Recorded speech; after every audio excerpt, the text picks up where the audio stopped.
Alhamdulillahi Rabbil Alamin. Wabihi nasta'in ala umuri dunya wad din. Segala puji bagi Allah Jalla Jalaluh, Rabbul Alamin, Rabb, pencipta, pemilik, penguasa dan pengatur alam semesta ini. Dan dengannya kita memohon pertolongan dalam semua urusan, baik urusan agama atau urusan dunia. Karena tidak ada yang mudah kecuali yang Allah mudahkan, dan yang sulit Allah bisa menjadikannya mudah kalau Allah berkehendak. Allahumma salli wa sallim ala al-mab'uthi rahmatan lil alamin wa ala alihi wa ashabihi at-tayyibin at-tahirin wa man tabi'ahum bi ihsanin ila yaumiddin. Ya Allah, semoga salawat, salam dan berkahmu senantiasa kau curahkan untuk hamba yang kau utus sebagai rahmatan lil alamin, sebagai kasih sayang untuk alam semesta ini. Dan semoga salawat itu bersambung untuk keluarga beliau, untuk sahabat-sahabat beliau, untuk orang-orang yang meniti jalan beliau kelak sampai hari pembalasan. Amma ba'd. Hari ini tepatnya hari Kamis tanggal 21 Sya'ban 1438 Hijriah, kita kembali mengkaji demi mendekatkan diri kepada Ilahi. Kita akan mempelajari lebih dalam lagi tentang Allah Jalla Jalaluh. Karena tak kenal maka tak sayang. Banyak umat Islam yang mereka hanya membawa KTP Islam, tapi mereka tidak mengerti apa itu Islam. Banyak mereka yang memanggil Allah, tapi mereka juga tidak kenal siapa sebenarnya Allah. Sehingga tidak sedikit ritual-ritual, ibadah-ibadah yang seharusnya hanya diperuntukkan Allah, ternyata mereka selewengkan kepada selain Allah. Allah mengenalkan dirinya dengan nama-namanya. Allah mengenalkan dirinya lewat sifat-sifatnya. Allah mengenalkan dirinya lewat tanda-tanda kebesaran Allah, lewat ciptaannya. Tapi ada sebagian orang yang tidak mau kenal. Allah mengatakan walillahil asmaul husna fad'uhu biha, bahwasanya kita berusaha untuk mengenal Allah Jalla Jalaluh lewat nama-namanya.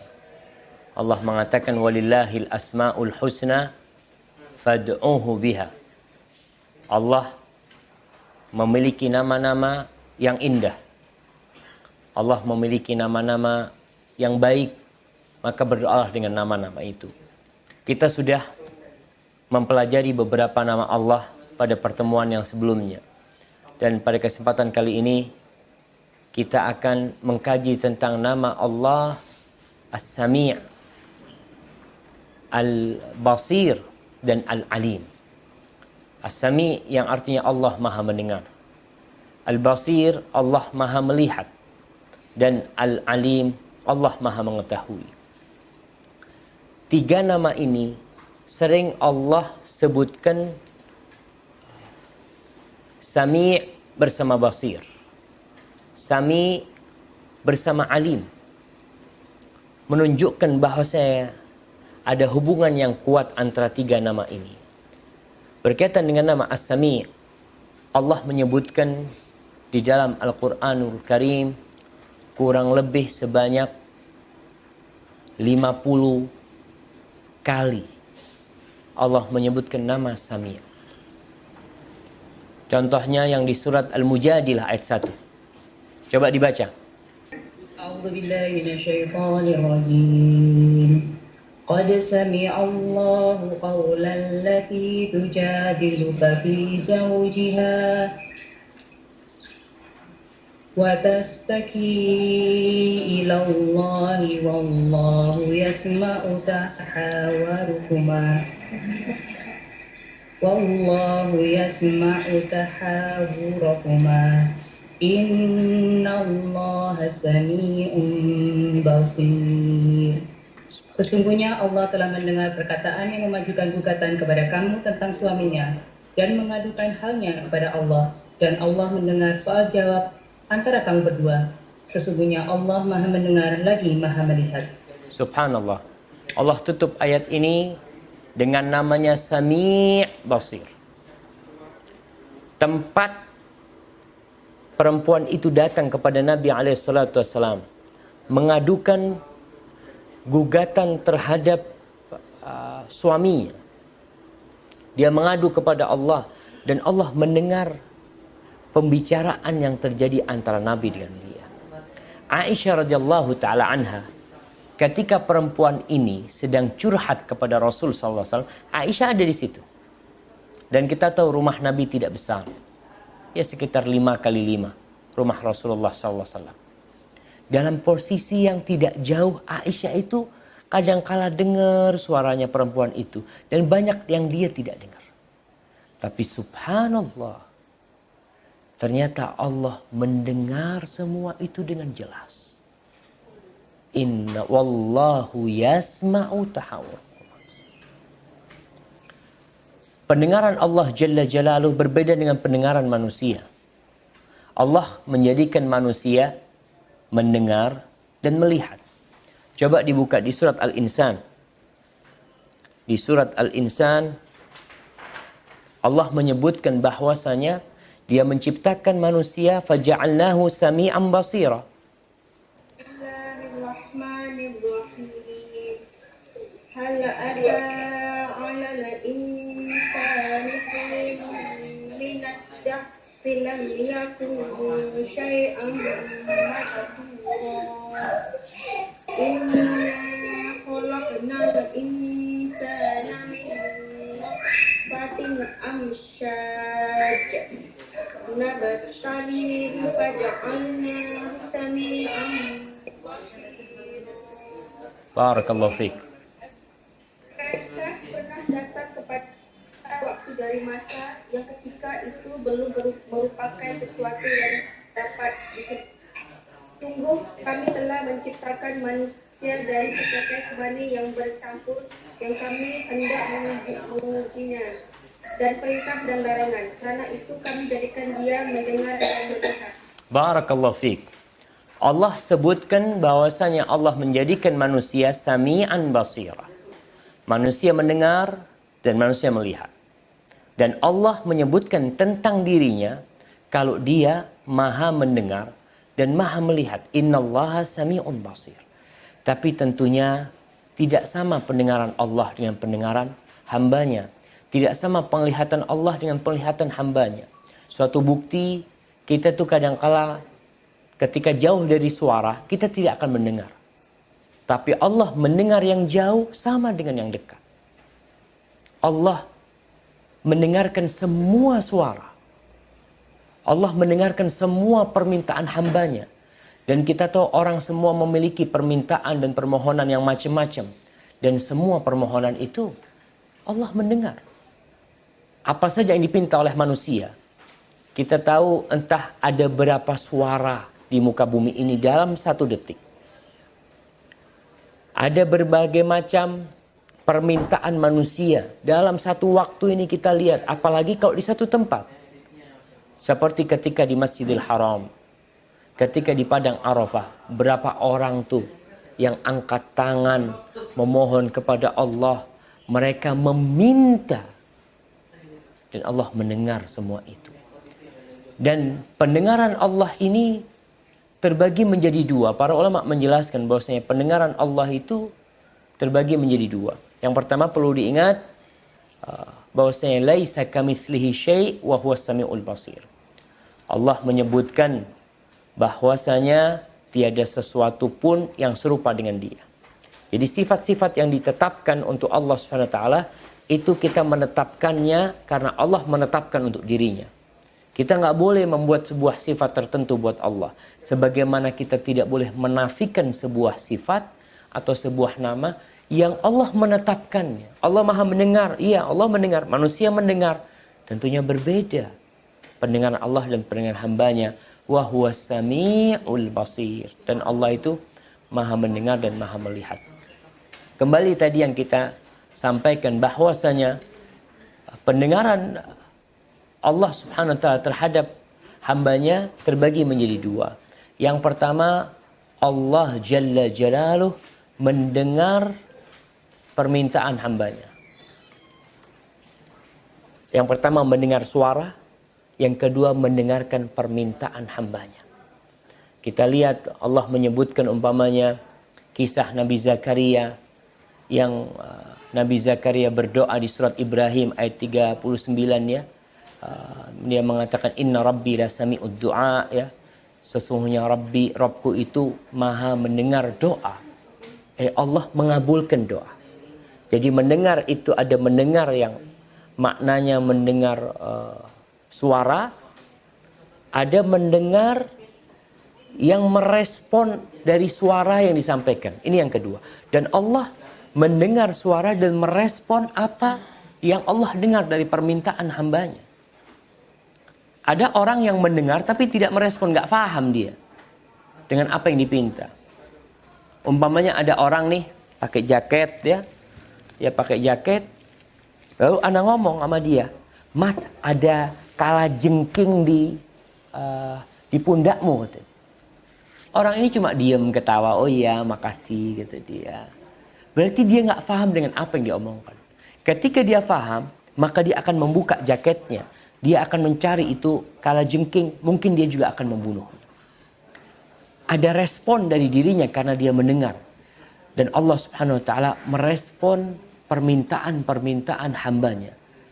Dan kalau kita lihat setiap sholat nih, imam ketika mengatakan Sami Allahu liman hamida. Imam mengatakan Sami Allahu liman hamida. Allah mendengar bagi hambanya yang memujinya. Allah mendengar semua suara. Tapi kenapa Allah khususkan di sini? Allah mendengar bagi siapa yang memujinya. Lalu kita mengatakan, Rasul sallallahu alaihi wasallam berkata kepada para sahabatnya, kalau kalian dengar imam mengatakan Sami Allahu liman hamidah, kalian langsung tuh mengatakan Allahumma rabbana lakal hamdu. Kita mengatakan, ya Allah, wahai Rabb kami, bagimu segala pujian. Bagimu segala pujian. Kenapa mengatakan itu? Karena Allah akan memberikan jawaban. Di riwayat lainnya, Rasul sallallahu alaihi wasallam mengatakan, yasma'illahu lakum. Allah akan dengar tuh yang kalian ucapkan. Allah akan mendengar bukan masalah suara.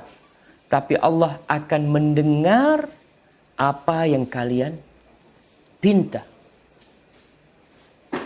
Maka di sini kita melihat Rasulullah SAW mengajarkan kepada kita sebuah doa. Dalam hadis yang diriwayatkan Tirmidzi, Nabi mengajarkan doa agar kita berlindung dari 4 hal. Salah satunya adalah Allahumma inni a'udzubika min du'ain la yusma'. Ya Allah, aku berlindung kepadamu dari doa yang tidak didengar. Apa maksudnya doa yang tidak dengar?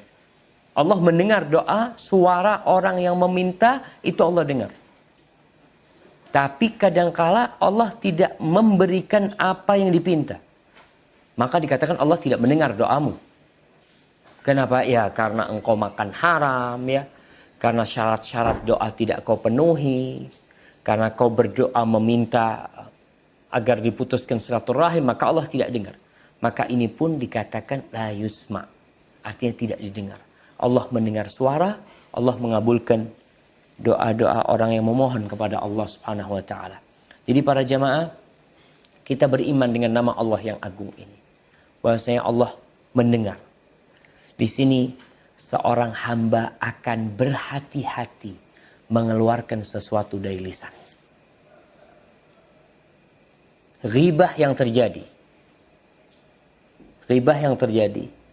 Kalau dia tahu bahwasanya apa yang diomongkan itu didengar oleh Allah Jalla Jalaluh. Dan Allah akan memberikan sanksi kepadamu. Maka orang mau tidak mau akan berhenti ghibahin orang. Jangan itu. Kita kadang-kadang ngobrolin orang ya. Tahu-tahu ada yang ketuk pintu. Assalamualaikum. Waalaikumsalam. Kita langsung ubah obrolan kita. Kita ngobrolin yang lain. Soalnya nih orang yang datang itu yang kita ribain. Atau kita tidak ingin orang lain tahu apa yang sedang kita omongkan. Maka di sini beriman dengan nama Allah As-Sami', Allah Maha Mendengar, membuat kita tidak mudah mengucapkan ucapan kecuali setelah kita berfikir.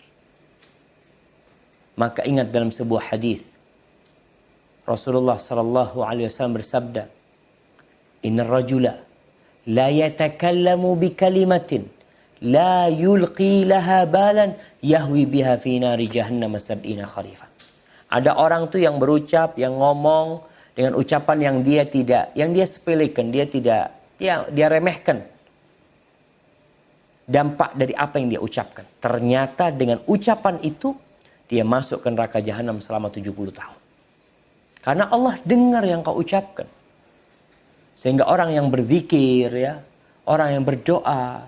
Di sini Rasul sallallahu alaihi wasallam pernah melihat pada sahabatnya mereka berdoa dengan suara yang keras. Dalam satu perjalanan, ketika kita naik ke atas, para sahabat bertakbir, Allahu Akbar, dengan suara yang keras. Ya. Maka Nabi SAW mengatakan, Ayyuhan nas irba'u ala anfusikum. Wahai manusia, kata Nabi SAW, kalian kasihilah diri kalian. Kasihilah diri kalian. Fa innakum la tad'una asam wala ghaiba. Yang kalian seru itu bukan zat yang tuli maupun gaib, jauh, enggak. Walakin tad'una sami'an basiran qariban.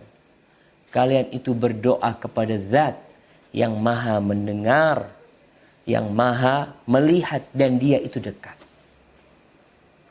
Sehingga seorang ketika berdoa tidak perlu dia jerat-jerit.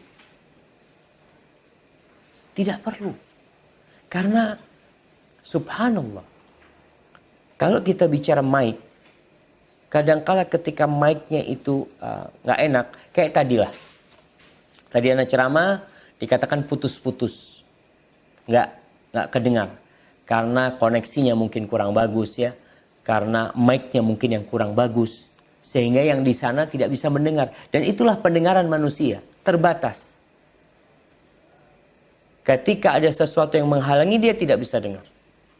Ketika suara itu kecil, dia tidak bisa dengar. Ketika telinga dia sakit, dia tidak bisa dengar. Walillahil mathul a'la. Tapi Allah yang tidak ada yang menyerupai dia, dia maha mendengar segala sesuatu. Sekali lagi ini membuat seorang hamba, dia takut kepada Allah subhanahu wa ta'ala. Dan kita harus yakin bahwasanya Allah mendengar. Di surat Thaha ayat 7, Allah mengatakan, wa in tajhar bil qaul fa innahu ya'lamu sirra wa akhfa.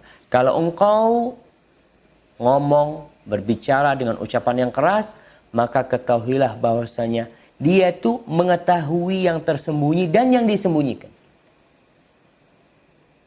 Maka kita perlu menggunakan, kita tahu tuh 4 tingkatan menghafal Asma'ullahul Husna.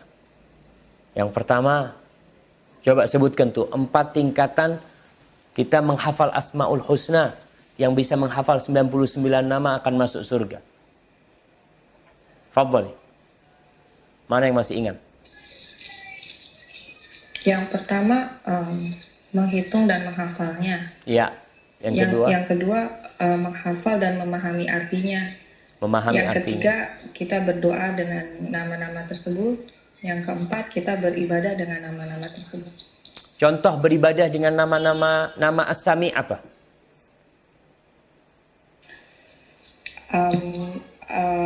Berdoa, misalnya ya Allah ya Sami. Ya, itu berdoa, enggak? Beribadah dengan nama As-Sami.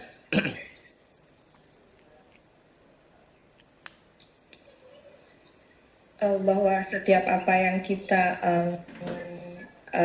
lakukan, kita selalu mengingat bahwa Allah mendengar apa yang kita ucapkan. Iya, barakallahu fiik. Nah, beribadah dengan nama Allah Sami, salah satu contohnya kita mau ngomong itu mikir. Allah nih dengar nih, Allah ridho enggak? Kemudian tatkala kita punya masalah, Kita beribadah, udahlah. Kita minta sama Allah nih. Allah dengar tuh. Ini artinya dia meyakini dan menjadikan nama Allah As-Sami mendampingi dia dalam kehidupan itu. Makanya Nabi Ibrahim ketika selesai membangun Ka'bah bersama Ismail. Nih dia selesai membangun Ka'bah, dia mengatakan Rabbana taqabbal minna. Ya Allah, terima dari kami ya Allah. Innaka antas samiul alim. Engkau maha mendengar dan maha mengetahui. Nabi Zakaria ketika minta anak, dia mengatakan qala rabbi habli min ladunka dzurriyyatan thayyibah. Ya Allah, karuniakan bagi aku dari sisimu anak keturunan yang baik. Innaka sami'ud du'a. Engkau maha mendengar doa. Maka dengan cara seperti ini, kita berdoa dengan nama As-Sami dan kita beribadah dengan nama As-Sami itu. Walaupun suaranya tidak keras. Kita duduk berzikir di tengah malam yang gelap gulita. Tidak ada yang mendengar suara kita. Tapi Allah mendengar suara kita. Bahkan detak jantung kita. Orang kalau mau dengar detak jantung orang, itu kan harus telinganya ditaruh tuh di dadanya. Dilihat ada detak jantung. Tapi Allah dari fauqa sab'i samawat, dari atas arsy-Nya, dia mendengar semua suara. Baik, ini berkaitan dengan nama As-Sami. Baik, kita beralih kepada nama Allah yang selanjutnya, yaitu nama Allah Al-Basir. Allah itu maha melihat. Kalau nama As-Sami itu lebih kurang 50 kali, kalau nama Al-Basir itu kira-kira 40 kali Allah sebutkan di dalam Al-Quran Karim. Di antaranya yang tadi sudah kita baca di surat Asy-Syura ayat 11. Allah mengatakan laisa kamitslihi syai' wa huwas samiul basir. Kata Allah, tiada sesuatu pun yang menyerupai dia dan dia itu maha mendengar dan maha melihat. Di surat Al-Baqarah ayat 265 Allah mengatakan wallahu bima ta'maluna basir. Sesungguhnya Allah maha melihat apa yang kalian kerjakan. Dan masih banyak ayat-ayat yang lain menyebutkan bahwasanya Allah Subhanahu wa taala maha melihat. Bagaimana kita beribadah dengan nama Allah? Bahwasanya Allah maha melihat. Allah di antara yang perlu kita yakini adalah menetapkan kalau Allah memiliki penglihatan dan melihat kita. Di dalam surat At-Tur Allah mengatakan wasbir li hukmi rabbika fa innaka bi a'yunina. Engkau bersabarlah dalam menunggu ketetapan Rabbmu, dalam menunggu keputusan Allah. Fa innaka, maka sesungguhnya engkau bi a'yunina, kamu berada dalam penglihatan kami. Dan ketika Nabi SAW menjelaskan tentang Dajjal, bahwa Dajjal itu a'war, dia punya mata. Dia punya mata tapi matanya itu cacat. Istilahnya picek ya. Nggak tahu bahasa apa picek gitu. Tapi kayak gitu tuh. Allah nggak kayak gitu. Allah memiliki mata dan Allah melihat dan kita menetapkan hal itu buat Allah. Dan Allah mengetahui segala sesuatu ya. Sampai ada doa. Ada seorang penyair ini, Syekh Abdul Razak, menukil ucapan seorang penyair ya, yang dalam bahasa Arabnya dikatakan, tunggu sebentar. Ya man yara maddal ba'udi janahahu fi zulmatil laylil bahimil alyali wa yara manata uruqiha fi nahriha والمخ في تلك العظام النحل أمن علي بتوبة تمحو بها ما كان مني في الزمان الأول. Di sini kita lihat seorang penyair ini ketika yakin Allah maha melihat, maka dia menggunakan sifat Allah dan namanya itu untuk meminta. Dia memulai dengan mengatakan, wahai zat yang melihat kerumunan nyamuk dan sayapnya. Di riwayat lain, bukan kerumunan nyamuk, tapi madda, yaitu ketika nyamuk itu membentangkan sayapnya. Fi dzulm, pada malam hari yang amat gelap gulita. Dan dia melihat urat-urat di lehernya. Urat-urat di lehernya, tempat jalannya darah tuh. Ketika dia nyedot darah tuh nyamuknya kita lihat. Kemudian lewat di urat-uratnya masuk entah ke perutnya. Kemudian Allah itu melihat sumsum tulangnya. Jadi sumsum yang ada di tulang nyamuk itu Allah tembus dapat melihat ke sana. Padahal tulang itu sangat kecil sekali. Ini setelah kita menyebutkan, kita memaparkan kepada Allah tentang kebesaran Allah, baru minta sama Allah. Mengatakan, Umnun alayya, Allah karuniakan, anugerahkan kepadaku taubat yang dengannya engkau hapuskan apa dari dosa-dosa dan noda-noda yang telah terjadi pada masa yang berlalu. Ini beriman dengan nama Allah Al-Basir. Maka kita beribadah dengan itu dan memohon dengan nama itu. Di antaranya kita beriman dengan nama Allah Jalla Jalaluh, bahwasanya Allah melihat segala sesuatu yang kita lakukan, yang dilakukan anak kita. Di sini orang tua menanamkan kepada anak-anaknya, mengatakan, nak, abah memang gak ngelihat, nak ya. Umi gak ngelihat engkau, nak, tapi Allah ngelihat, nak. Dimanapun engkau berada, engkau sedang ngapain, Allah melihat. Engkau sedang di kamar, kau tutup pintu, kau mungkin jalan-jalan sama sahibmu. Abang gak bisa 24 jam ngelihat engkau, ngawasin dirimu. Tapi Allah melihat engkau. Maka keimanan dengan nama Allah ini adalah salah satu cemeti yang membuat orang itu jadi takut untuk berbuat dosa. Maka perlu dipupuk keimanan dengan nama Allah Al-Basir. Baca tuh ayat-ayat tentang nama-nama Allah Al-Basir. Bagaimana Allah menjadikan itu sebagai peringatan buat orang-orang agar tidak sembarangan beramal. Di surat At-Taghabun ayat 2. Coba dibaca.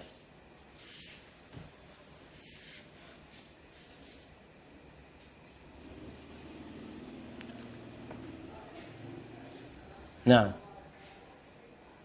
surat At-Taghabun ayat 2. Silakan Ibu yang membaca.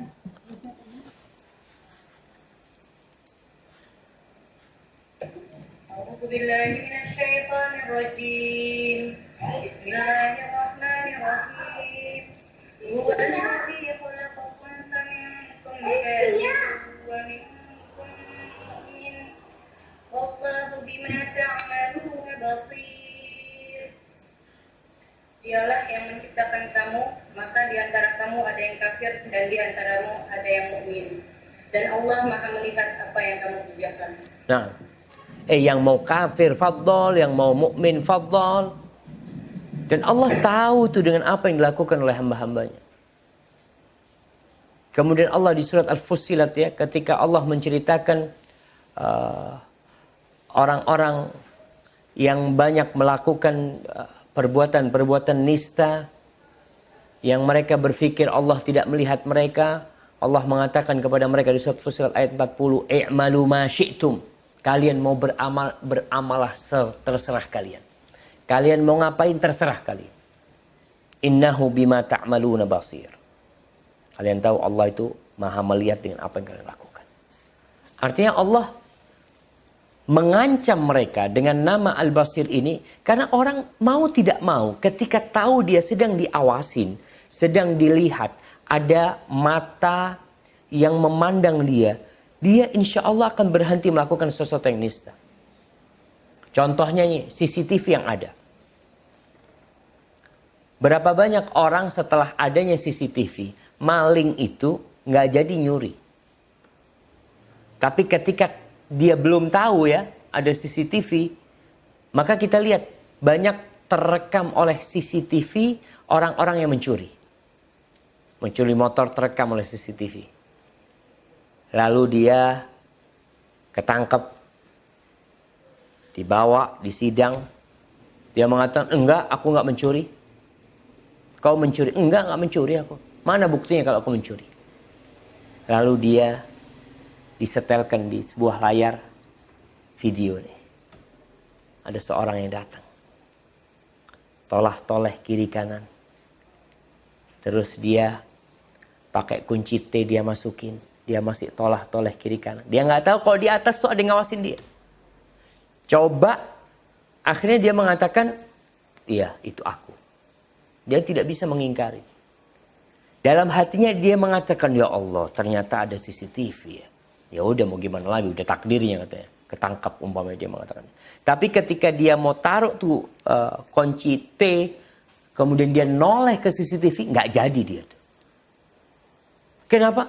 Ketahuan dia, ketangkap dia.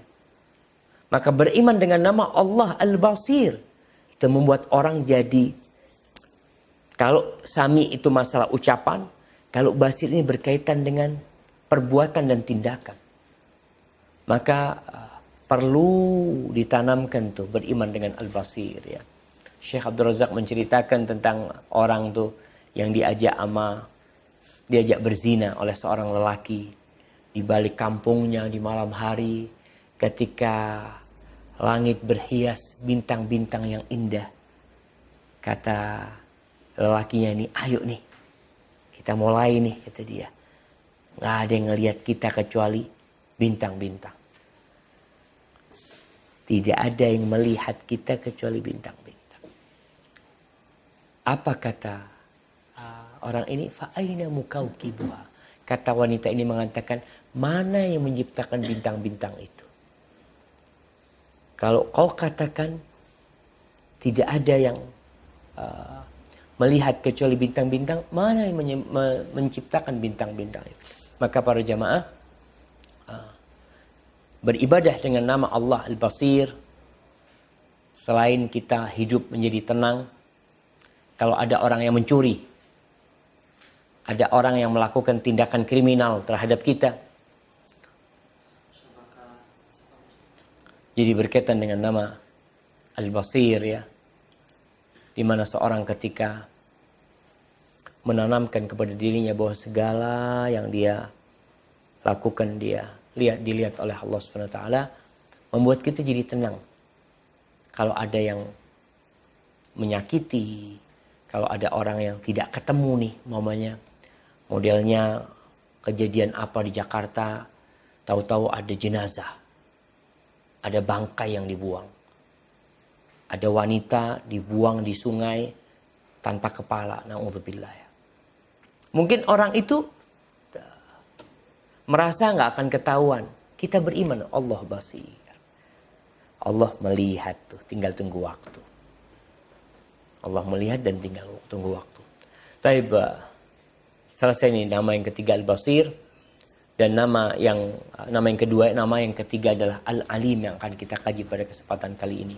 Subhanallah. Berkaitan nama Al-Alim ini, Allah Subhanahu wa ta'ala lebih banyak lagi mengenalkan dirinya dengan nama Al-Alim di dalam Al-Quranul Karim. Kalau As-Sami kurang lebih 50. Al-Basir 40. Kalau Al-Alim ini disebutkan lebih dari 150 kali di dalam Al-Quranul Karim. Jadi hampir mungkin di setiap halaman dalam Al-Quranul Karim kita akan mendapatkan Allah menyebutkan tentang dirinya bahwa dia adalah Al-Alim. Di surat Ar-Rum ayat 54 ya. Kalau kita membuka Al-Quran yang digital, lalu kita tulis Alim, maka kita akan lihat ayat pertama disebutkan Alim adalah Al-Baqarah. Di surat Al-Baqarah ayat 29. Coba dibaca.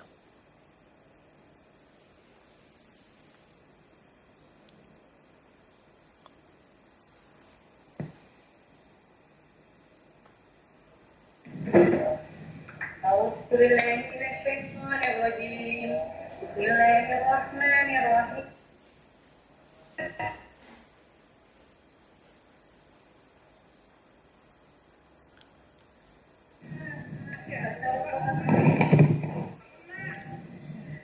Huwa bikulli syai'in alim. Wa huwa bikulli syai'in alim. Dialah Allah yang menjadikan segala yang ada di bumi untuk kamu, dan Dia berkehendak menciptakan langit. Lalu dijadikannya 7 langit, dan Dia akan mengetahui segala sesuatu. Allahu Akbar. Disebutkan di sini wa huwa bikulli syai'in alim. Ketika Allah menciptakan bumi ini, ketika Allah kemudian menciptakan langit, Allah jadikan 7 lapis langit, dan Dia dengan segala sesuatu mengetahui. Ada orang yang mencipta, tapi dia tidak tahu dengan apa yang dia bikin. Dia tidak tahu dengan secara detail apa yang ada dalam ciptaannya. Sedangkan Allah dengan segala sesuatu Allah tahu. Allah itu bukan hanya tahu yang sudah terjadi. Allah tahu dengan makan sesuatu yang sudah berlalu. Wa ma yakun. Allah tahu dengan apa yang bakal terjadi. Wa kaifa kana law. Bagaimana proses kejadiannya nanti. Dan kalau sudah terjadi, nanti akhir cerita dari apa yang sudah Allah ciptakan itu bagaimana? Allah tahu semua itu. Manusia punya ilmu, naam. Tapi ingat, ilmu manusia sangat sedikit sekali. Allah mengatakan wa ma utitum minal ilmi illa qalila. Adapun ilmu yang ada pada diri kalian itu qalil jiddan. Permisalan ilmu Allah dengan ilmu semua makhluk Allah SWT itu seperti air laut tuh. Kalau burung yang minum di lautan, tuh yang ada di paruh burung itulah ilmu manusia. Sedangkan lautan itulah ilmu Allah Jalla Jalaluhu. Di surat Al-An'am Allah menyebutkan tentang keluasan ilmunya ayat 80. Wasi'a rabbi kulla syai'in ilma. Afala tatadzakkaru. Pengetahuan Rabbku, ilmu Rabbku itu meliputi segala sesuatu jamaah. Tubuh kita ini kita lihat, dokter tuh kalau mau lihat paru-paru itu ada yang di rongsen. Ada nanti yang sekarang lebih canggih lagi, yang pakai CT scan mungkin. Ada yang canggih lagi, namanya bronkoskopi apa itulah yang alat ini dimasukkan. Karena manusia nggak bisa melihat ke dalam itu. Tadi kita katakan mendengar, melihat dan alim. Ini berkaitan sekali. Allah melihat dan dengan itu Allah mengetahui. Kita lanjutkan bahwasanya Allah Subhanahu Wa Taala tadi itu kita bicara dokter ya, mereka kalau ingin tahu isi perut manusia dia harus pakai alat macam-macam supaya tahu, dan itu pun tidak detail. Kadangkala harus dioperasi, dibuka. Lakin Allah Subhanahu Wa Taala ilmunya meliputi segala sesuatu. Segala sesuatu. Dimanapun tempatnya. Allah itu tahu dengan jumlah butiran pasir. Orang sekarang bangun rumah nih. Bangun rumah. Coba tanya itu. Jumlah pasir yang kau pakai buat bangun rumah. 20 truk. Dikatakan 20 truk. 20 truk, oke. Jumlahnya berapa? Kata dia, siapa yang tahu dengan jumlahnya pasir? Siapa yang mau ngitung pasir? Kata dia. Nggak ada yang tahu. Tapi Allah tahu dengan jumlah pasir itu. Kita bicara daun-daunan. Allah kalau bicara ilmu Allah Subhanahu Wa Taala. Allah itu tahu dengan jumlah daun-daunan yang ada di muka bumi ini. Jamaah, tumbuhkan di hati kita beriman atau keimanan akan besarnya ilmu Allah Subhanahu Wa Taala. Anak kemarin naik mobil ya, anak pas lagi hujan ya. Anak lihat ada orang yang sedang kerja, ada orang yang lagi mau jualan, ada orang yang sedang berteduh di bawah atap toko ya. Kemudian anak lihat sungai, Ada orang yang lagi mancing, anakku, subhanallah ya. Itu tuh Allah tahu dengan semuanya. Itu orang yang lagi mancing, Allah tahu. Sejak jam berapa dia duduk, jam berapa dia akan dapat ikan, atau dia tidak akan dapat ikan. Kemudian ikan apa yang akan makan di kail dia, kemudian tertangkap. Kemudian ikan itu akan lepas atau tidak. Kemudian ketika ikan itu tertangkap, ikan itu akan dimasak menjadi apa dan siapa yang akan memakannya. Nanti tulang-tulangnya itu akan dibuang kemana? Oh, nanti akan dimakan oleh semut. Berapa ekor semut yang akan memakannya? Sisa dari tulang itu nanti kemana? Apabila semut sudah memakan. Subhanallah. Oh, Allah itu maha mengetahui jamaah. Subhanallah. Allah sebutkan berulang kali dalam Al-Quranul Karim. Bahwasanya wasi'a kulla syai'in ilma. Ilmunya meliputi segala sesuatu. Allah ya'lamu ma tusirruna wa ma tu'linun. Dan Allah mengetahui apa yang kamu rahasiakan dan apa yang kamu lahirkan. Allah allamul ghuyub. Ini berkaitan dengan ilmu. Orang ketika menikah, kadangkala dia merasa putus asa, capek sama istrinya, capek sama bininya. Allah mengatakan kepada para lelaki, wa'ashiruhunna bil ma'ruf. Pergaulilah istri-istri kalian dengan cara yang ma'ruf. Fa in karihtumuhun. Kalau kalian benci sama istri-istri kalian, apakah Allah suruh ceraikan istrinya? Dalam kondisi suami nggak suka sama istrinya. Udah anak-anak udah bosan, udah capek, anak udah ngasih tahu berulang kali. Apakah Allah suruh ceraikan? Enggak. Allah katakan wa asa an takrahu syai'an wa yaj'alallahu fihi khairan katsiran. Kalian sabar. Bisa jadi yang kalian benci itu ternyata di situ ada kebaikan yang banyak yang Allah bikin di sana. Maka kau harus sabar. Manusia tidak tahu. Makanya malaikat-malaikat Allah ketika Allah hendak menciptakan Adam, terjadi dialog antara Allah dengan malaikatnya. Allah memberitahu inni ja'ilun fil ardi khalifah. Aku akan menciptakan seorang khalifah di muka bumi ini. Apa kata malaikat? Dengan ilmunya yang terbatas, mereka mengatakan, ya Allah, apakah engkau akan menciptakan ataj'alu fiha man yufsidu fiha wa yasfikud dima wa nahnu nusabbihu bihamdika wa nuqaddisu lak? Kata malaikat, ya Allah, kau akan ciptakan di muka bumi itu seorang khalifah, makhluk yang akan merusak di dalamnya, yang akan mengucurkan darah di sananya, menumpahkan darah di muka bumi. Ini ilmu yang terbatas, karena orang hanya melihat, oh kayaknya ini orang nggak bener nih. Kita kadang lihat nih orang kayaknya nggak mungkin dapat hidayah. Bisa jadi dia dapat hidayah. Makanya malaikat ketika Nabi Adam tuh dikasih ilmu sama Allah, malaikat disuruh sujud dan malaikat pada sujud kepada Nabi Adam. Karena malaikat beriman pasti dalam ciptaan Allah ada hikmah. Allah tahu tuh.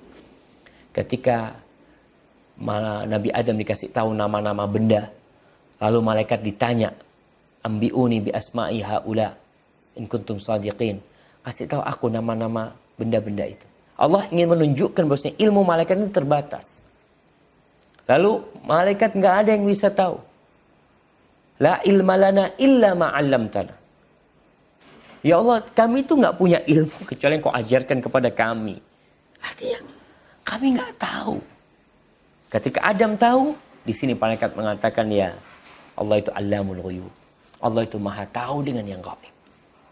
Ketika Allah perintahkan manusia untuk berjihad, Allah syariatkan berjihad. Coba dibaca. Firman Allah ini berkaitan dengan ilmu Allah Subhanahu wa taala.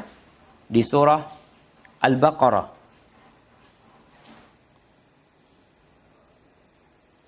Nah, di surat Al-Baqarah ayat 216. Padahal tidak menyenangkan bagimu, tetapi boleh itu bagimu, dan boleh jadi kamu menyukai sesuatu padahal itu tidak baik bagimu. Allah mengetahui sedangkan kamu tidak mengetahui. Subhanallah. Nih, sesuatu yang kita benci, karena kita memang ilmu kita terbatas, kita benci sesuatu, Kita nggak suka dengan suatu peristiwa kejadian umpamanya. Padahal di situ ada kebaikan yang banyak. Kenapa kita membenci? Karena kita nggak punya ilmunya. Oleh karena itu serahkan ilmunya kepada Allah. Udahlah, Allah tahulah kenapa ini terjadi. Allah tahu pasti ada hikmahnya. Maka apapun kebencian kita terhadap satu peristiwa, coba kita husnudzon sama Allah. Karena Allah menutup ayat ini dengan mengatakan wallahu ya'lamu wa antum la ta'lamun. Allah tahu, kalian nggak tahu. Sehingga orang juga tidak sok dalam kehidupan dunia ini ya. Orang ini kalau kita bikin aturan-aturan yang dibuat oleh manusia selalu berubah. Kenapa? Karena mereka menentukan dengan ilmu mereka yang terbatas. Allah udah kasih aturan yang baku, yang enak. Kita bicara perjalanan negeri kita. Sistem pemerintahan di negeri kita. Pada zaman Pak Harto bisa berkuasa selama 32 tahun. Nggak diganti beliau. Oh, kata mereka, oh berarti harus dibatasin nih. Batasin berapa? 2 kali masa jabatan. Kenapa? Karena ilmu mereka terbatas. Mereka bikin sesuai dengan ilmu mereka pada waktu itu. Ternyata dirubah sama mereka. Kemudian hukum-hukum yang terjadi di negeri kita mengalami revisi, perubahan ini macam-macam, tambahan, pengurangan, penghapusan. Kenapa? Karena ilmu manusia terbatas. Maka Allah ketika menurunkan Al-Quran Al-Karim, anzalahu bi'ilmih. Allah turunkan dengan ilmu Allah Subhanahu Wa Taala. Allah itu alim. Kau nggak usah repot. Manusia seharusnya nggak repot, karena Allah sudah menurunkan Al-Quran. Di situ ada aturan-aturan, penjelasan-penjelasan. Maka Indonesia sempat ribut ketika masalah undang-undang pornografi, undang-undang porno aksi, undang-undang yang mereka bikin yang menurut mereka ya barakallahu fikum. Itu mungkin yang bisa kita kaji pada kesempatan kali ini. Waktunya kita gunakan untuk tanya jawab. Tafadhali. Silakan Ibu satu-satu dulu ya. Mungkin yang dari Sydney, Brisbane, Tamanatu satu aja dulu Ibu. Aku mau tanya boleh? Ya silakan. Assalamualaikum warahmatullahi wabarakatuh. Waalaikumsalam warahmatullahi wabarakatuh. Barakallah fiik Ustaz. Mengenai nama As-Sami itu di dalam Al-Quran seringkali dipasangkan dengan As-Sami dan Al-Basir. Lalu As-Sami dan Al-Alim. Jamil. Apakah ada penjelasan kenapa As-Sami ini yang satu dipasangkan dengan yang Al-Alim, yang satu lagi dengan Al-Basir? Iya. Jazakallahu khair. Barakallahu fiik. Subhanallah ya. Berkaitan dengan dua nama ini, As-Sami Al-Basir ya. As-Sami digabungkan dengan Al-Basir. As-Sami digabungkan dengan Alim. Memang nama-nama Allah itu ketika berdiri sendiri dan ketika ada penggabungan itu memiliki makna yang lebih mendalam lagi. Ketika Allah mengatakan Sami'un Alim, ini biasanya berkaitan dengan ucapan, dengan doa. Karena orang ini berdoa, minta, maka ketika orang berdoa itu, maka harapan doanya didengar. Dan Allah tahu dengan apa yang diinginkan hambanya. Ketika berkaitan dengan As-Sami Al-Alim tadi, As-Sami'ul Basir, Allah ingin menjelaskan kepada hambanya kalau orang itu sedang berbuat, dia berucap atau beramal, sehingga ucapan dia itu didengar dan yang dia kerjakan itu Allah lihat. Jadi ucapan dia didengar dan ucapan dia itu didengar dan amalan dia itu Allah melihatnya. Sehingga ketika digabungkan dua ayat ini akan menjadikan hamba semakin takut. Takut dalam berucap dan takut dalam bertindak. Ketika Sami Alim, Maha mendengar digabungkan dengan Alim, biasanya kepada orang-orang yang sedang meminta, memohon ya. Bahwasanya ketika seperti doanya Nabi Ibrahim, ketika dia mengatakan Rabbana taqabbal minna innaka antas sami'ul alim. Tidak mengatakan innaka antas sami'ul basir. Dia mengatakan innaka antas sami' alim. Ya Allah, kau yang maha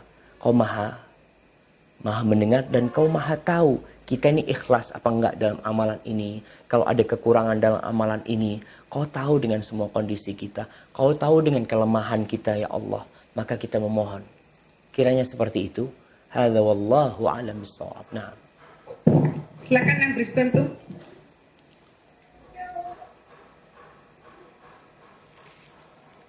Kalau yang belum adalah dulu, yang mana duluan tuh? Belum ada saat ini. Jazakallah. Siti ya Kak. Oke ya. Ya silakan. Assalamualaikum. Waalaikumsalam warahmatullah.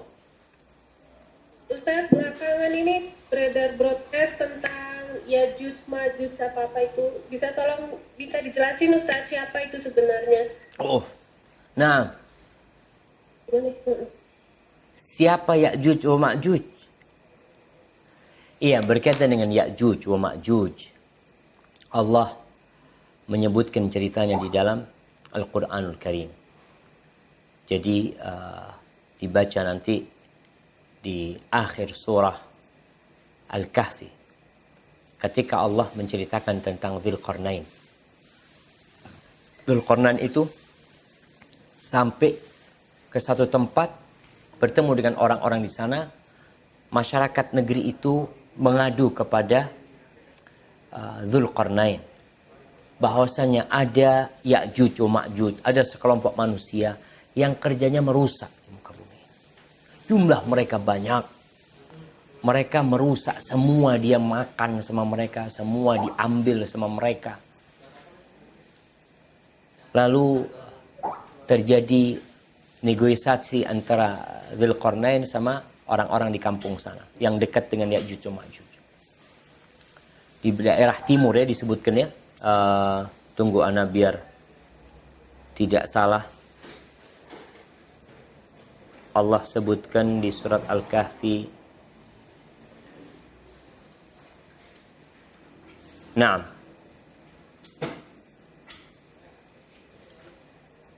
Ketika Dzulqarnain sampai ke arah timur, kemudian dia melanjutkan perjalanan dan dia sampai di antara dua apa istilahnya? Ada dua gunung di sana yang di tempat Ya'juj wa Ma'juj situ yang nanti akhirnya dibikin pagar yang menutup dua gunung ini, dikasih timah, dikasih tembaga, dikasih besi, kemudian dibakar menjadi tameng yang membenteng, yang menghalangi Ya'juj wa Ma'juj untuk bisa ke kampung orang-orang itu. Itulah Ya'juj wa Ma'juj. Dan Rasul SAW mengatakan, dan Allah sebutkan di surat Al-Kahfi ini, ketika Dzulqarnain mengatakan, Atuni zubar al-hadid, berikan kepadaku kumpulan besi-besi itu, kemudian dibakar, kemudian benteng itu terjadi, dan dikasih qitra, dikatakan besi yang meleleh atau timah yang meleleh, atau itu bisa menjadi seperti aspal, menjadi penutup benteng antara umat manusia dan Ya'juj wa Ma'juj. Mereka dari manusia juga Ya'juj wa Ma'juj. Mereka dari manusia juga. Kemudian Allah mengatakan famasta'u ayyadharu. Itu Ya'juj wa Ma'juj tidak akan bisa untuk menaiki tembok itu. Gunung yang tinggi mereka tidak bisa menaiki, dan pagar yang dibikin atau benteng yang dibikin mereka tidak bisa menaiki. Wa mastata'u lahu naqba. Kata Allah, naik mereka tidak bisa, mereka juga tidak bisa melobanginya. Karena kita tahu ada orang bisa bikin terowongan dari bawah gunung. Besi juga mereka bisa bikin lobangin untuk mereka bisa menyeberang kepada umat manusia. Qala hadza rahmatun min rabbi. Kata Dzulqarnain ketika menyelesaikan tugasnya, dia mengatakan ini adalah rahmat dari Rabbku. Fa idza jaa wa'du rabbi ja'alahu dakka. Tapi kalau datang janji dari Tuhan nanti sebelum kiamat, Allah akan hancurkan itu. Wa kana wa'du rabbi haqqan, dan janji Tuhanku adalah benar. Dan Ya'juj wa Ma'juj tiap hari itu Nabi SAW mengatakan bahwasanya mereka tiap hari itu melobangin. Dilobangin, mereka berusaha untuk melobangin. Ketika sudah hampir gelap, mereka istirahat. Udah, kita lanjutkan besok. Udah kelihatan nih Kita lanjutkan besok. Mereka tidak mengatakan insya Allah. Besok paginya ternyata kembali seperti kemarin. Mereka lobangin lagi sampai hampir malam. Lalu mereka kembali keesokan harinya, ternyata hasil kerja mereka nihil, hilang kembali. Nanti sebelum kiamat mereka akan bisa melobangi. Rasulullah SAW pernah mengatakan, wailun lil Arab min syarrin qad iqtarab. Celaka buat orang-orang Arab dari kejahatan, dari keburukan yang telah mendekat. Futihat min saddi Ya'juj wa Ma'juj, dibuka dari, dilobangi itu bisa seperti ini Nabi SAW menyebutkan. Udah terlobang itu. Jadi mereka terus berusaha, nanti sebelum kiamat mereka akan terbuka. Lalu terjadi khilaf di antara para ulama. Apakah Ya'juj wa Ma'juj itu sudah selesai ya? Mereka sudah datang merusak. Ada yang mengatakan mereka adalah Tatar ya. Mereka ada yang datang orang-orang Mongolia yang pernah menyerang umat Islam, yang pernah menjatuhkan khilafah Abbasiyah pada waktu itu di Baghdad ya. Atau mereka belum keluar. Ini masih terjadi khilaf di antara mereka, tapi yang jelas kayaknya belum keluar nanti. Mereka akan datang nantinya. Bagaimana sekarang Ustaz dengan adanya satelit, adanya ini macam-macam. Wallahu a'lam bishawab. Allah itu bisa menyembunyikan apa yang manusia tidak bisa melihatnya. Kalau Allah berkehendak. Karena Allah ala kulli syai'in qadir. Hadza wallahu a'lam bishawab. Nah, kiranya seperti itu. Silakan Adilet ya. Adilet silakan. Assalamualaikum. Waalaikumsalam warahmatullahi. Ini ada titipan. Ya, ini ada titipan pertanyaan tentang masalah hukum tasbih. Apakah tasbih hanya berlaku untuk yang akan sholat di masjid saja atau untuk yang sholat di rumah juga? Seandainya tanpa sengaja kita bertasbih, apakah harus mengulang wudhu kita? Jazakallah. Nah, tasbih maksudnya? Iya. Tunggu, Anda mau tanya lagi tuh. Yang di Adilet. Iya. Yang maksud tasbih adalah? Ini titipan pertanyaan. Ya ini. Kalau titipan biasanya tasbih, wallahu alam. Nabi SAW melarang tasbih ya. Tasbih itu yang Anda pahami adalah apa nih? Sismu. Syabbaka baina asabi'ihi. Ini artinya ini tasbih. Jadi di masjid kadang duduk sambil seperti ini ya. Itu ada larangan. Para ulama menyebutkan larangan itu disebabkan biasanya orang yang melakukan hal itu sedang lengah. Dia sedang menghayal mungkinnya. Ketika dalam kajian umpamanya seharusnya dia serius. Tapi kalau dia melakukan itu ya ada pertanda kayaknya dia tidak serius. Maka larangan itu kalau tadi dikatakan membatalkan wudhu, wallahu alam, ana baru tahu. Tidak membatalkan wudhu. Itu bukan termasuk pembatal wudhu. Tasbih, kalau ini maksud tasbih itu yang seperti ini. Tapi wallahu alam kalau mungkin ada makna lain yang ditanyakan nanti perlu disampaikan ke ana. Karena memahami soal itu penting sekali supaya tidak salah jawab. Hadza wallahu alam bissawab. Nah. Silakan Evi.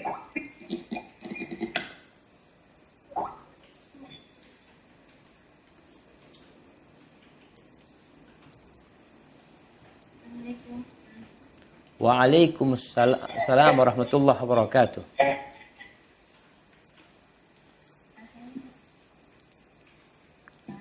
Ketika berdoa memohon kepada Allah, misalkan kita memohon atau meminta sesuatu akan tetapi tanpa kita sadari kita mengucapkan sesuatu yang lain atau B.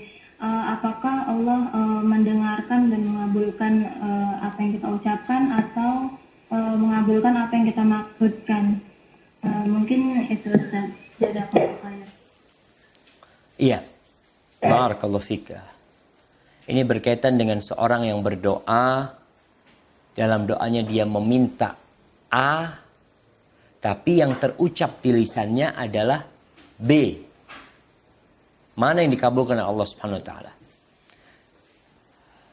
Para ulama menjelaskan tentang Orang yang niat sholat, kadang-kala dia mengucapkan sholatnya duhur, padahal dalam hatinya dia mau sholat asar. Memang waktunya sholat asar. Yang menjadi standar adalah yang dalam hati. Itu kalau urusan niat. Adapun urusan doa, Rasulullah SAW mengatakan, La yakbalullah du'aan min qalbin ghafilin lahin. Allah tuh tidak mengabulkan doa dari hati yang lalai dan lengah. Jadi kalau ada orang berdoa dalam kondisi lengah, maka Allah tidak akan mengabulkan doanya. Terus bagaimana dengan orang dia yang ucapannya beda dengan isi hatinya? Mana yang dikabulkan? Wallahu a'lam bishawab. Namun kalau kita memahami, Rasulullah SAW itu melarang orang ngantuk sholat. Orang ngantuk dilarang sholat. Karena takut dia itu niat berdoa untuk kebaikan dirinya, tapi gara-gara ngantuk, akhirnya yang keluar dari lisannya itu doa keburukan buat dirinya. Dan ketika itu ada yang mengaminkan nantinya, itu berbahaya untuk dirinya. Maka wallahu a'lam bishawab tadi, kalau dilihat dari hadis yang Nabi SAW melarang orang sholat dalam kondisi ngantuk, ya suruh istirahat kalau ngantuk, agar yang dia ucapkan itu tidak salah dalam sholatnya. Dalam doanya, tidak dia meminta kebaikan yang keluar keburukan buat dirinya. Maka itu berbahaya. Jadi Nabi menyuruh untuk istirahat, untuk duduk, untuk tidak berdoa dia. Ya udah tidur dulu lah, nanti ketika kau udah seger, udah fresh kembali, kau berdoa. Berarti bisa jadi yang dikabulkan itu yang diucapkan oleh lisannya. Bisa jadi. Berdasarkan hadis yang tadi Anda sampaikan. Hadza wallahu a'lam bishawab. Apakah kita dan keluarga kita yang lain akan memberi syafaat kelak di akhirat seandainya salah satu keluarga kita ada di surga dan ada yang di neraka? Iya. Berkaitan dengan syafaat nanti pada hari kiamat. Di dalam Al-Quranul Karim, Allah menafikan syafaat di beberapa tempat. Wala tanfa'um syafa'atu syafi'in. Tidak berguna syafaat orang yang memberikan syafaat buat mereka. Tapi ada syafaat yang diterima. Kalau kita baca di surat Al-Baqarah di ayat kursi, Man dzalladzi yashfa'u 'indahu illa bi'idznih. Siapa yang bisa memberikan syafaat di sisi Allah kecuali dengan izin Allah SWT. Wala yashfa'una illa liman irtawa. Dan orang-orang tidak akan bisa memberikan syafaat kecuali buat orang yang Allah ridhain. Jadi syafaat pada hari kiamat, keluarga bisakah memberikan syafaat kepada keluarganya? Bapak kepada anaknya, kakak kepada adiknya, bisa pada hari kiamat itu. Tapi dengan catatan dua syarat. Ridha Allah dan izin darinya. Allah meridhain orang yang hendak diberikan syafaat dan Allah memberikan izin kepada orang itu untuk memberikan syafaat. Artinya bahkan teman pun bisa memberikan syafaat. Nanti pada hari kiamat di kisah Sa'id bin Jubair ketika menceritakan nanti ada orang-orang yang bertanya kepada dia, Allah mana teman-temanku dulu yang biasa bersama aku? Ternyata dia di neraka. Karena amal kebajikannya lebih dikit daripada amal keburukannya. Lalu mereka memberikan syafaat. Dan kemudian anak yang mati sebelum balik itu akan memberikan syafaat kepada orang tuanya. Ketika anak-anak kecil disuruh masuk surga di pintu surga, mereka mengatakan, enggak, kata mereka, enggak. Hatta ya'tiya abaun, sampai orang tua kami datang, kami baru mau masuk surga. Itu syafaat anak buat orang tuanya. Jadi Rasulullah SAW menjelaskan nanti semua akan memberikan syafaat ya. Orang-orang yang soleh akan memberikan, para nabi memberikan syafaat, para malaikat memberikan syafaat, kemudian para waliullah memberikan syafaat, orang-orang shodiqin, syuhada akan memberikan syafaat. Tapi catatannya dua tadi syaratnya, yaitu izin dari Allah dan ridha Allah untuk orang yang diberikan syafaat. Dan Allah tidak meridhain kecuali orang yang bertauhid kepada Allah. Hadza wallahu a'lam bishawab. Nah, yang disikap ini begini, saat ini pertanyaannya beredar di Australia bahwa coklat itu merek coklat terkenal pewarnanya dari bahan serangga kecil. Apakah halal untuk dikonsumsi? Terus yang kedua, apakah lebah yang untuk dibuat obat Cina bisa dikonsumsi, Ustaz? Masya Allah. Iya, berkaitan dengan serangga memang ya. Kembali kepada hukum serangga. terjadi khilaf di antara para ulama, umpamanya yang ada hadisnya itu adalah belalang. Belalang tuh ada hadisnya bahwasanya itu haram. Ada sebagian memasukkan ke sana juga serangga-serangga yang lain, seperti di Indonesia itu ada laron ya. Apakah laron itu halal dimakan? Itu tidak khilaf di antara para ulama. Memang kalau Anda lihat hukum asalnya itu adalah halal sampai ada dalil yang mengharamkannya. Jadi hukum asalnya itu halal sampai ada dalil yang mengharamkan hal itu ya. Seperti lebah, bukan lebah yang Anda tahu tuh ada semut Cina. Iya, semut Cina tuh. Yang katanya dimasukin ke kapsul 3 biji kemudian dimakan ya. Wallahu a'lam, karena ana pernah mengikuti diskusi para ustadz di grup ustadz-ustadz ya tentang seperti lebah dan semut Cina ini. Memang ana belum dapat dalil yang kuat untuk mengharamkan hal itu. Hadza wallahu a'lam bishawab. Mungkin bisa ditanyakan kepada ustadz yang lainnya. Boleh nyambung ya Ustadz ya? Boleh. Tadi menyambungnya pertanyaan yang Gog and Magog ya, Yajuj wa Majuj itu, tadi ada teman yang mau nanya, apakah mereka itu Muslim? Jazakallah khair. Enggak, mereka bukan Muslim, mereka itu perusak. Enggak, mereka dari Yajuj wa Majuj, Rasul SAW menceritakan bahwasanya mereka itu penghuni neraka nantinya. Bahkan Yajuj wa Majuj itu nanti ketika pada hari kiamat mereka datang. Nabi Isa alaihissalam dan Imam Mahdi pada waktu itu membawa umat Islam untuk tidak melawan mereka. Karena mereka tidak bisa dilawan. Dengan kekuatan dan jumlah mereka. Akhirnya mereka bertahan di sebuah gunung. Dan Ya'juj wa Ma'juj ini merasa sudah menang dan tidak ada yang bisa mengalahkan mereka. Mereka akhirnya melempar panah mereka ke langit. Dilempar ke langit sama mereka. Lalu panah itu balik dari langit dengan darah. Bayangkan. Mereka mengatakan kami sudah menghabisi penduduk bumi. Mari kita mengalahkan penduduk langit. Dan ternyata Allah kasih ujian panahnya itu. Ada darahnya, ada warna merah di panahnya. Seakan-akan mereka telah mengalahkan penghuni langit. Nah, akhirnya Allah berikan penyakit kepada mereka. Mati semuanya. Mereka itu. Lalu ketika mereka mati, semua bangkai mereka itu di mana-mana. Di mana-mana. Kota itu penuh dengan bangkai-bangkai mereka. Setelah itu Allah kirim burung yang besar-besar ya. Yang membawa bangkai-bangkai mereka membesarkan. Dan binatang-binatang itu jadi gemuk-gemuk ya. Yang ada pada waktu itu tanaman jadi subur ya. Dengan bangkai mereka. Jadi mereka bukan muslim. La. Hadza wallahu a'lam bishawab. Nah. Satu pertanyaan lagi. Terakhir. Apakah hadisnya menyebutkan Yajuj Majuj itu berasal dari golongan kaum bermata sipit? Ini yang beredar sekarang begitu, Ustaz. Takutnya disalahgunakan. Sebagian bilang kaum Cina, sebagian bilang kaum Turk. Benar yang mana, Ustaz? Betul. Jadi memang sifat-sifat itu Nabi sebutkan. Sallallahu alaihi wasallam. Bahwasanya sifatnya mereka itu, wajah mereka itu bulat ya. Sipit. Betul kalau itu disebutkan sama Nabi sallallahu alaihi wasallam. Cuma kita ini kan akhirnya mencocokkan. Dicocokin nih. Oh, kayaknya cocok, kayaknya mereka nih. Ya. Enggak. Soalnya kisah cerita mereka itu yang disebutkan dalam hadis-hadis Rasul sallallahu alaihi wasallam, mereka nanti tidak akan masuk Islam. Kalau kita bicara orang-orang Cina sebagian masuk Islam, bahkan Islam di Cina pun tersebar ya. Di Turk juga seperti itu. Wallahu a'lam. Makanya dalam urusan mencocokkan hadis ini, hadisnya sahih.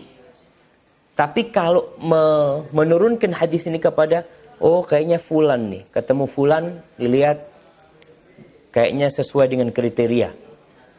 Oh ini Ya'juj wa Ma'juj. Wallahu a'lam bishawab. Enggak, kita tidak. Ya ada ulama yang mengatakan kalau itu adalah orang-orang Mongol. Ya, tadi yang Anda sebutkan bahwasanya mereka sudah selesai Ya'juj wa Ma'juj. Kayaknya belum selesai mereka. Dan mereka belum keluar. Mereka akan keluar nanti. Ustaz gimana semua bumi ini sudah bisa diperiksa oleh satelit. Ya udah dilihat semua. Nggak ada tuh. Nggak ada bagian-bagian bumi yang masih misteri. Ada bagian-bagian bumi yang masih misteri dan mereka tidak tahu. Orang masih belum bisa nyebrang tuh katanya ke mana? Ke Alaska, ke Kutub Utara, macam-macam. Ada banyak. Manusia itu kata Allah, wa ma utitum minal ilmi illa qalil. Kalian tidak dikasih ilmu kecuali sedikit sekali. Baik, hadza wallahu a'lam bissawab. Itu yang bisa. Nah, Boleh satu lagi Ustaz? Satu. Please. Satu lagi Ustaz. Tapi di luar tema please. oh, Boleh ya Ustaz? Tafadhal. Boleh. Assalamualaikum Ustaz. Waalaikumsalam warahmatullahi. Ini pertanyaan di luar tema. Ada hamba Allah termasuk saya bertanya. Ada sebuah hadis yang mengatakan bahwa Hawa itu dijadikan dari tulang rusuk Adam alaihissalam. Nah pertanyaannya dari hamba Allah itu, dia mencari di Al-Quran itu tidak pernah ada. Dan kami ingin menanyakan kebenaran dari hadis itu. Ya. Terima kasih. Assalamualaikum warahmatullahi wabarakatuh. Barakallahu fiik. Iya. Kalau berkaitan dengan Adam diciptakan dari tulang rusuk Adam, yang ada dalam Al-Qur'anul Karim ya, kalau kita membaca awal surat An-Nisa.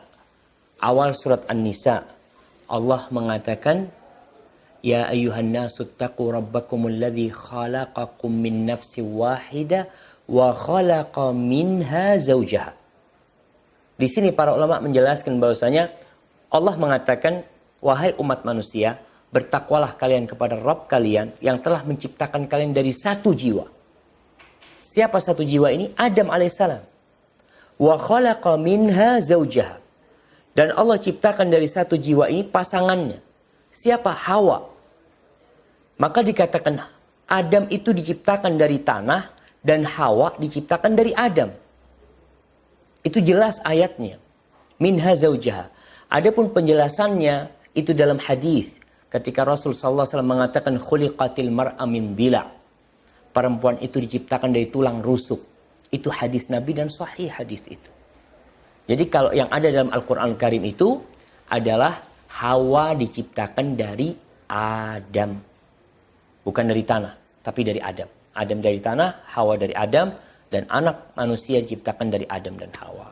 Hadza wallahu a'lam bissawab. Walaupun memang ada sebagian ulama mengatakan manusia diciptakan dari tulang rusuk itu maksudnya bukan tulang rusuk beneran. Maksudnya itu adalah kiasan bahwasanya manusia perempuan itu bengkok. Jadi bukan dia diciptakan dari tulang rusuk, sebenarnya enggak. Tapi itu kiasan kalau dia itu adalah bengkok. Padahal enggak. Yang sahih berdasarkan ayat itu Allah menciptakan Hawa dari Adam. Hadza wallahu a'lam bissawab. Ya, itu yang bisa Ana sampaikan. Subhanakallahumma bihamdika asyhadu an la ilaha illa anta astaghfiruka wa atubu ilaik. Wassalamualaikum warahmatullahi wabarakatuh.